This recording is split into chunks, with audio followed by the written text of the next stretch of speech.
అధిక వడ్డీ రేటుతో తీసుకున్న కార్పొరేషన్ల రుణాలను చెల్లించడంతో ఈ ఏడాది రాష్ట్ర ప్రభుత్వానికి అదనపు అప్పులకు వెసులుబాటు కలిగింది. 2021 తర్వాత కార్పొరేషన్ల ద్వారా తీసుకున్న 25,000 కోట్ల మొత్తాన్ని రీషెడ్యూల్ చేయడంతో సర్కార్కు ఈ అవకాశం వచ్చింది. కేంద్రం మొదట అనుమతించిన 54,000 కోట్లకు తోడు మరో 25,000 కోట్ల రుణానికి ప్రభుత్వానికి అవకాశం వచ్చింది.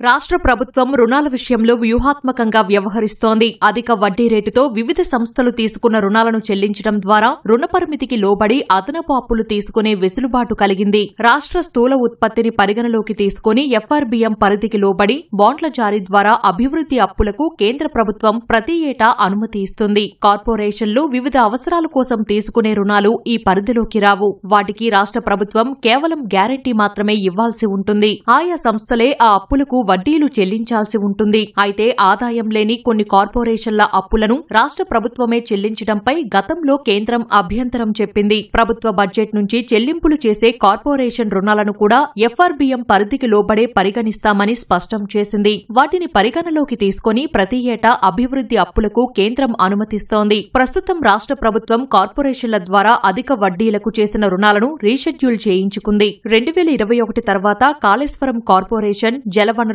అభివృద్ధి సంస్థ తదితరాల ద్వారా తీసుకున్న రుణాలను రీషెడ్యూల్ చేసింది. ఆయా అప్పులను ప్రభుత్వం చెల్లిస్తూ వస్తోంది. దీంతో రాష్ట్ర ప్రభుత్వానికి అదనపు రుణాలకు వెసులుబాటు లభించింది. ఎఫ్ఆర్బీఎం పరిధికి లోబడి బాండ్ల విడుదల ద్వారా తక్కువ వడ్డీ, ఎక్కువ కాలపరిమితితో రుణాలు పొందుతోంది. 2025-26 ఆర్థిక సంవత్సరంలో రాష్ట్ర ప్రభుత్వం 64,000 కోట్ల రూపాయలు అప్పుగా తీసుకోవాలని ప్రతిపాదించింది. కేంద్ర ప్రభుత్వం అందులో 54,000 కోట్ల రుణాలకు అనుమతి ఇచ్చింది. అందుకనుగుణంగా రాష్ట్ర ప్రభుత్వం రిజర్వు బ్యాంకు ద్వారా బాండ్లు జారీ చేసి వేలం వేసి రుణం తీసుకుంటోంది. రీషెడ్యూల్ చేసుకున్న 25,000 కోట్ల మొత్తం కలిపితే ఈ ఆర్థిక సంవత్సరంలో రాష్ట్ర ప్రభుత్వం 80,000 కోట్ల రూపాయలు అప్పుల ద్వారా సమీకరించుకునే వెసులుబాటు కలిగింది. నవంబర్ నెలాఖరు వరకు 60,000 కోట్ల రూపాయలు రుణాల ద్వారా సమీకరించుకుంది. మరో 6,000 కోట్ల రూపాయల అప్పు కోసం జారీ చేసిన బాండ్లను రిజర్వు బ్యాంకు మంగళవారం వేలం వేస్తుంది. దాంతో ఈ ఆర్థిక సంవత్సరంలో రాష్ట్ర అప్పులు మొత్తం 66,000 కోట్లకు చేరనుంది.